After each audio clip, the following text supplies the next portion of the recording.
Terima kasih pemirsa, Anda masih bersama kami di Halo Indonesia. Anak-anak masih saja menjadi korban kekerasan seksual dan yang mengkhawatirkan pelecehan seksual terhadap anak terjadi di ruang publik.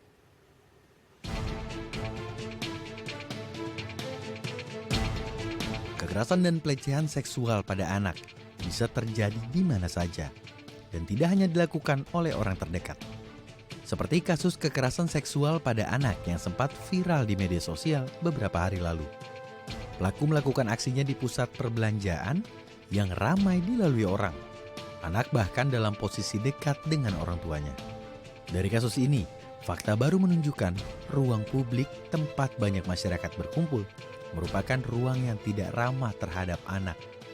Meskipun payung perlindungan anak sudah ada sejak belasan tahun, hak dan kewajiban menjamin keamanan anak belum terlaksana. Komisi Perlindungan Anak Indonesia pada Januari 2022 mencatat ada 2.982 pengaduan masyarakat terkait kasus perlindungan khusus anak tahun 2021. Dari data tersebut, sebanyak 1.138 kasus anak, diantaranya adalah korban kekerasan fisik atau psikis. Sementara itu, KPAI mencatat kekerasan seksual di 2021. Sebanyak 5.953 yang masuk dalam kasus pelanggaran hak anak pada 2021.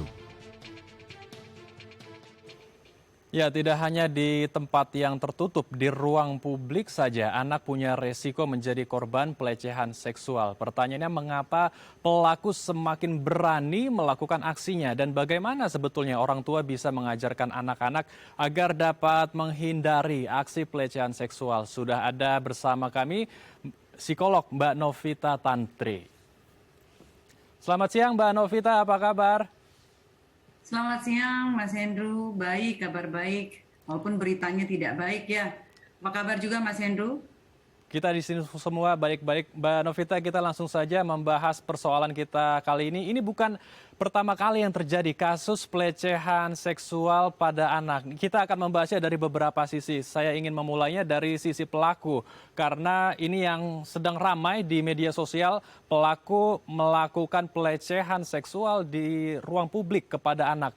Dan dari pernyataan lembaga hukum yang sedang menahan pelaku menyatakan bahwa si pelaku ini sedang mengalami depresi sehingga berani atau nekat melakukan pelecehan seksual kepada anak di ruang publik. Pertanyaannya, Mbak Novita, apakah seseorang yang sedang mengalami depresi atau mengalami gangguan mental ini membuat orang menjadi nekat seperti melakukan pelecehan seksual di tempat publik kepada anak?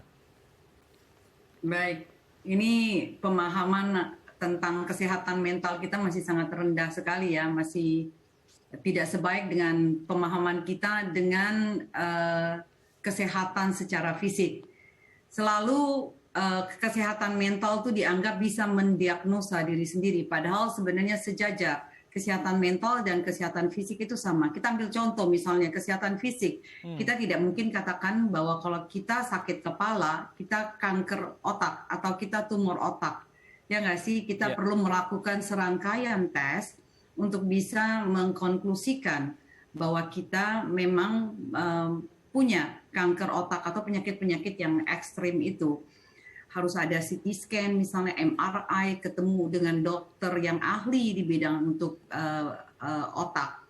Lalu baru ambil satu konklusi bahwa saya sakit apa gitu, sesuai dari dokter. Nah ini kesehatan mental, selalu dianggap bahwa kesehatan mental saya bisa mendiagnosa diri sendiri. Lalu Google mencari tahu bahwa saya depresi, saya cemas, saya mengalami bipolar, ya kan? Saya mengalami skizofrenia. Hanya dari gejala-gejala 1 atau 2. Nah ini yang bahaya. Nah ini terjadi dengan yang kemarin pelecehan seksual di salah satu mall yang ada di Tangerang. Buat saya satu terjadi karena anak-anak selalu menjadi korban karena menjadi dianggap sebagai anak manusia yang lemah, yang tidak berdaya dan mudah untuk kalau diperdayai. Nah, pemahaman ini berlaku khususnya buat yang pelaku ini. Lalu yang kedua adalah efek jerah. Efek jerah yang sangat rendah sekali atau bahkan dianggap kalau melakukan pelecehan seksual hanya sekedar memegang, tidak ada terjadinya penetrasi, baik melalui vagina maupun melalui anal, itu tidak ada kekerasan atau pelecehan seksual. Ini yang harus betul-betul dipahami bahwa hak konstitusional anak menurut Undang-Undang Nomor 23 Tahun 2002, kalau kita lihat di poin yang pertama saja, hak anak untuk hidup, terus serta mendapatkan perlindungan dari kekerasan dan diskriminasi. Nah, ini tidak dipahami dan tidak disebarkan bahwa anak-anak justru harus dilindungi. Itu, Mas. Oke, baik. Ini sebetulnya seperti fenomena gunung es ya, Mbak Novita, yang terlihat atau yang mengadu ke lembaga hukum tidak sebanyak dengan apa yang terjadi di lapangan. Lalu pertanyaannya Mbak Novita, apakah karena sebagian besar masyarakat yang anaknya menjadi korban dari pelecehan seksual, mereka merasa malu ketika ingin mengadu atau takut untuk berbicara karena ada stigma dari masyarakat, dan juga karena mungkin mereka mendapatkan ancaman dari pelaku kekerasan seksual atau pelecehan seksual kepada anak, Mbak Novita, sehingga sepertinya hal ini tidak begitu muncul ke permukaan dan bias begitu saja. Baik, bagus banget pertanyaannya. Jadi kalau buat saya melihat bahwa kalau terjadi kekerasan seksual atau pelecehan seksual, ini biasanya orang tua malas untuk melakukan serangkaian proses BAP misalnya, atau ke Komnas Perlindungan Anak, atau ke misalnya ke KPAI atau LPAI, karena proses ini yang dilakukan itu biasanya panjang. Lalu yang kedua, ada aib, ada merasa tabu, ada merasa malu bahwa kalau anak saya sampai dipublikasikan wajahnya, dan ini yang terjadi kan dengan zaman sekarang Internet of Things, begitu melaporkan, kita masih bisa melihat bahwa wajah anak itu tidak ditutup, lalu mukanya tersebar kemana-mana, jadi orang tua merasa udah ini menjadi urusan domestik yang tidak perlu harus dipublikasikan atau dilaporkan dengan BAP polisi. Nah, ini yang justru membuat pelaku semakin merajalela, karena tahu bahwa karena aib ini saya bisa melakukannya karena orang tuanya juga malas. Padahal efek daripada pelecehan seksual ini tidak boleh dianggap enteng. Ini akan kebawa terus sampai anak ini masuk di usia remaja, bahkan seumur hidup. Apa yang nanti pada saat akil balik waktu remaja, pada saat pubertas hormonalnya berubah, anak-anak ini akan timbul yang pertama kali yang dilakukan. Kalau ini kekerasan seksual.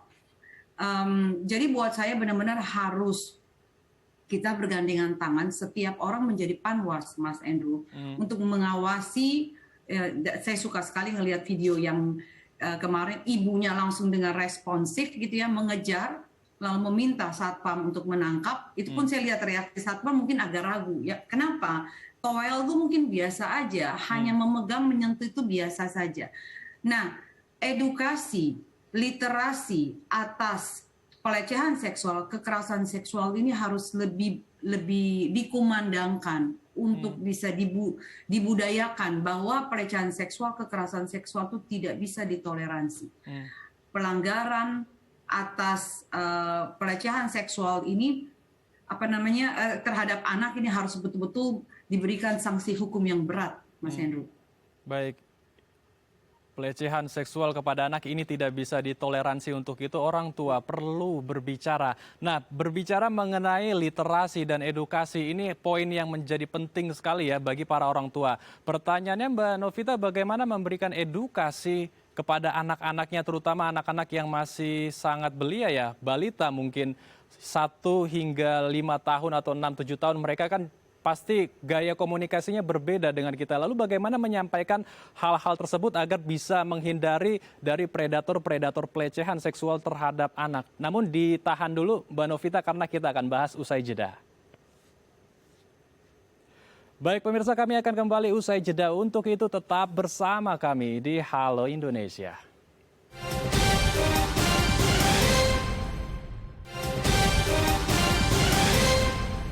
Terima kasih pemirsa, Anda masih bersama kami di Halo Indonesia. Kita masih berbincang tentang pelecehan seksual yang terjadi pada anak-anak di ruang terbuka bersama dengan Mbak Novita Tantri. Mbak Novita, melanjutkan pertanyaan saya di segmen sebelumnya, bagaimana cara edukasi orang tua kepada anak-anaknya, memegari anak-anaknya agar bisa terhindar dari para pelaku pelecehan seksual yang mereka nekat melakukannya di ruang publik? Baik, sebenarnya pendidikan seks itu jangan dianggap tabu. Itu nomor satu. Rules number one, jangan dianggap tabu. Bahwa pendidikan seks sesederhana kita mengenalkan bagian tubuh yang lain. Jadi misalnya kamu laki-laki, kamu perempuan. Ini mata, ini hidung, ini mulut, ini vagina. Jangan pakai dengan misalnya kue apem, gitu ya. Ini penis, bukan dengan kata burung misalnya. Jadi melakukan itu dengan serius. Waktu kita serius, kita nggak anggap itu sebagai candaan atau memakai istilah-istilah yang aneh-aneh. Anak-anak kan tahu, oh bagian tubuhnya ini penting seperti dengan bagian tubuh yang lain. Lalu bagian pantat, lalu kalau sudah anak remaja putri, dan dari kecil tuh diajarkan pada saat kamu nanti tumbuh, kamu akan punya payudara seperti ibumu. Dan payudara itu untuk nanti memberikan ASI yang terbaik buat anak-anakmu. Ini semua harus dijaga. Lalu yang satu lagi adalah mulut. Jadi nanti saya akan bagi sesederhana dengan singkatan underwear rules adalah PANTS. Jadi pants kalau dalam bahasa Inggris. P yang pertama itu adalah private. Jadi artinya semua bagian dari tubuh kita yang tertutup dengan pakaian dalam itu tidak boleh disentuh oleh siapapun kecuali dengan alasan medis atau dengan orang tua atau persetujuan orang tua. Dan itu adalah private. Yang kedua adalah always remember your body belongs to you. Jadi badanmu adalah milik kamu. Kamu berhak untuk bisa mempertahankan dan menjaga. Dan tidak boleh diberikan kepada orang lain untuk disentuh. Jadi hak atas badanmu sendiri. Lalu N, no means no. Katakan tidak. Kamu berhak untuk mengatakan tidak dan menolak pada saat kamu tidak nyaman. Nah kalau itu diajarkan dari kecil, anak akan tahu, oh badan saya, bagian-bagian yang penting ini tidak boleh disentuh. Lalu T, talk about secrets that upset you. Ini biasanya pada saat pelecehan seksual terjadi, kekerasan seksual terjadi, biasanya anak-anak diminta untuk merahasiakannya. Awas ya, nggak boleh bilang sama siapa-siapa loh. Ini antara kamu dan aku. Kalau kamu kasih tahu mama, nanti mamamu aku sakitin, misalnya aku bunuh atau aku apakan gitu ya, papa dan mama. Jadi tidak ada rahasia dengan orang lain. Semuanya bisa kamu ceritakan kepada papa dan mama. Lalu yang terakhir, speak up. Someone can help. Harus bicara. Bahwa ada orang lain yang bisa bantu, itu papa, itu mama, ataupun guru yang kamu bisa ceritakan. Jadi it's okay to tell the truth. Oke, jadi itu speak up. Mungkin PANTS, mungkin orang tua, guru juga bisa Google ya. Ini mudah sekali untuk bisa didapatkan. Itu mungkin Mas Andrew. Oke, baik itu ya PANTS. Semoga bisa menjadi input baru untuk para orang tua. Namun begini Mbak Novita, kalau untuk anak-anak yang umurnya masih kecil, katakan balita gitu ya, 1 sampai 5 tahun, pendekatannya tentu berbeda. Gaya komunikasi kita ke mereka juga pasti tidak seperti yang tadi Mbak Novita jelaskan. Mereka masih butuh proses untuk memahami apa saja yang perlu saya jaga dan harus bisa mengerti juga setiap anatomi tubuh mereka. Lalu bagaimana pendekatannya kalau ke anak-anak yang masih balita agar mereka juga punya sistem alarm sendiri ketika sudah ada indikasi pelaku yang akan melakukan pelecehan seksual kepada dirinya sendiri, si anak kecil tersebut yang masih balita? Baik, anak-anak dunianya bermain. Ya, apalagi kalau kita bicara 3 tahun ke bawah, 6 tahun ke bawah, dunianya dunia bermain. Jadi yang siap itu kita akan kelihatan kakinya ya, yang nggak bisa diem dari pinggang ke bawah. Mereka akan bergerak. Lakukan pendekatan melalui bermain, metode bermain. Jadi bisa melakukan dengan manipulatif play, bisa melakukan dengan asosiatif play, atau dengan role play, artinya memainkan peran. Jadi misalnya, oh hari ini gitu, yuk kita mainkan peran gitu ya. Tapi nggak mungkin kan kita menjelaskan itu dengan seperti saya menjelaskan kepada Mas Andrew yang kita ngobrol sekarang. Jadi harus disesuaikan. Waktu memainkan role play, jadi saya misalnya menjadi si pelaku pelecehan seksual dan dia menjadi anak. Apa yang kamu lakukan? Atau saya menjadi orang asing yang mendekati kamu, menawarkan misalnya makanan, menawarkan mainan, menawarkan uang, apa yang kamu lakukan? Kalau dia minta begini, kamu gimana? Lalu lakukan itu secara repetitif dengan bermain. Nah, anak belajar melalui pengulangan, ini yang kedua. Dengan melakukan itu terus-menerus, dengan cara yang santai tapi serius, anak-anak akan masuk ke dalam benaknya. Karena di usia anak 0 sampai 6 tahun itu adalah usia penyerapan. Jadi apapun yang kita berikan kepada mereka, mereka akan serap. Waktu dia serap, itu akan menjadi bekal mereka untuk mempertahankan dirinya. Jadi PANTS itu tadi, bisa kita melakukannya tuh lewat metode bermain, Mas. Ya, jadi jangan serius, lalu bahasanya pun dibuat sesederhana mungkin. Seperti bahasa yang kita pakai waktu bicara dengan mereka. Oke, jadi tetap materinya sama PANTS tapi metodenya atau caranya yang berbeda yaitu melalui bermain. Baik, dari sisi pelaku tadi kita sudah sempat bahas di segmen sebelumnya, di segmen pertama, dan sisi orang tua juga kita sudah bahas. Kita mau sedikit mengarah ke sisi lembaga pemerintahan. Ini pemerintah sepertinya payung hukumnya masih kurang masif ya, karena seperti yang tadi saya sudah ungkap di awal, ini seperti gunung es yang terlihat di permukaan itu berbeda dengan apa yang terjadi di realitas sesungguhnya, yang terjadi di lapangan. Apa sebetulnya yang masih kurang sistem pertahanan kita untuk perlindungan terhadap pelecehan seksual kepada anak, Mbak Novita? Kalau ngelihat undang-undangnya udah bagus, Mas Andrew. Tapi pelaksanaannya di lapangan ini yang memang perlu banyak keseriusan untuk menangani. Jadi buat saya lihat undang-undangnya cukup efek jerahnya jelas gitu ya, dan lain sebagainya. Tapi karena kerahasiaan, confidentiality daripada anak dan juga orang tua ini karena tidak dijaga, orang tua akhirnya enggan. Karena malah dampak balik kepada orang tua sendiri. Lalu anak kalau terjadi pelecehan seksual, ini kecuali yang kemarin ya sudah semakin berani di tempat yang publik, biasanya tempat yang tertutup atau hanya berdua. Anak sulit sekali untuk dijadikan sebagai saksi, apalagi masih di bawah umur. Ini tantangan-tantangan ini mungkin yang harus betul-betul diperhatikan. Jadi buat saya memang hak konstitusional anak itu betul-betul harus diberikan keseriusan yang tinggi, termasuk dengan hak konstitusional perempuan dan anak ini menjadi bisa dikatakan warga negara biasanya yang kedua ya.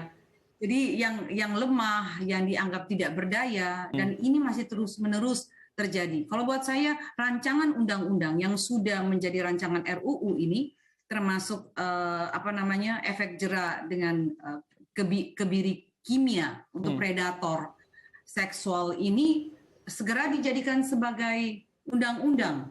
Jadi jangan ditunda-tunda lagi. Termasuk dengan RUU kesetaraan gender kalau kita bicara perempuan. Jadi sehingga pada saat efek jera penindakan hukumnya itu betul-betul ketat dan keras, orang akan berpikir berkali-kali. Untuk bisa mencoba-coba untuk memikirkan. Lalu yang kedua adalah bicara tentang tadi di awal Mas Andrew katakan bagaimana untuk bisa mengetahui orang-orang yang mempunyai gangguan kejiwaan, bicara tentang predator seks ini. Ini yang memang harus dilihat kalau memang dia sebelumnya sudah pernah ditangkap, karena biasanya ini berulang, Mas. Berulang terus-menerus. Diberikan betul-betul bukan hanya sekedar hukuman sebentar, tapi ada terapi konseling, jadi ada pembinaan di sana, sehingga dia tidak terus-menerus dan berpindah-pindah melakukan hal yang sama. Baik. Baik, kita harapkan diskusi kita bisa memberikan banyak input ya dari sisi orang tua, bagaimana mereka bisa mencegah anak-anaknya dari predator yang akan melakukan pelecehan seksual terhadap anaknya, dan juga dari sisi pemerintah untuk menebalkan kembali sistem hukum agar efek jera ini benar-benar bisa termasif gitu ya, diberikan kepada para predator yang akan melakukan pelecehan seksual kepada anak. Terima kasih Mbak Novita Tantri telah berbagi waktu dan informasi bersama kami di Halo Indonesia. Salam sehat Mbak Novita. Sama-sama Mas Hendro, terima kasih. Terima kasih kembali. Pemirsa, usai jeda kita akan melihat fashion dari kain lukis yang memberikan kesan eksklusif bagi pemakainya. Usai jeda informasinya tetap bersama kami di Halo Indonesia.